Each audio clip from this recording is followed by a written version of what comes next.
மகாபலிபுரம் போற வழியிலலாம் உலகமே மறந்து போன ஒரு 400 வருஷ பழமையான ரகசிய கோட்டை இருக்குன்னு சொன்னா நம்புவீங்களா?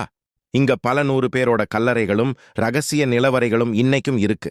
வாஷிங் மெஷினே இல்லாத காலத்துல துணிகளை வெளுக்க இங்க ஒரு தனிக்குளமே கட்டியிருக்கிறாங்க. 17ஆம் நூற்றாண்டுல நெதர்லாந்துல இருந்து வியாபாரம் செய்ய வந்த டச்சுக்காரங்க தங்களுடைய ரகசிய கோட்டையா இதை கட்டியிருக்கிறாங்க.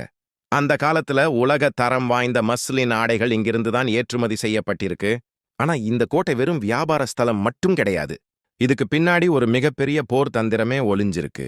இந்த கோட்டையோட சுவர்கள் சாதாரண செங்கல்லால் கட்டப்பட்டது இல்ல. கரும்பு சாறு, முட்டையோட வெள்ளக்கரு, சுண்ணாம்பு கலந்து கட்டியிருக்காங்க. அதனாலதான் இத்தனை போர்களை தாங்கியும் இன்னைக்கும் ஸ்ட்ராங்கா நிக்குது. 1800கள்ல பிரிட்டிஷ்காரங்க இந்த கோட்டை மேல பீரங்கி குண்டுகளை வீசி மொத்த கோட்டையையும் தரைமட்டமாக்கினாங்க. அந்த பீரங்கி தாக்குதலோட வடுக்களை நீங்க இன்னைக்கும் இந்த சுவர்கள்ல பார்க்க முடியும். இவ்வளவு ஹிஸ்டரி இருக்கிற இந்த இடத்துக்குள்ள நீங்க வந்தீங்கன்னா ஒரு வித்தியாசமான அமைதியை ஃபீல் பண்ணுவீங்க. ஈவினிங் டைம்ல இங்க இருக்கிற கோட்டை மதில் மேல ஏறி உட்கார்ந்து கடல்ல இருந்து வர்ற காத்த வாங்குற சுகமே தனி ப்ரோ. போட்டோகிராபி, சினிமாட்டிக் ஷாட்ஸ் எடுக்கிறவங்களுக்கு இது ஒரு சொர்க்கம்னே சொல்லலாம்.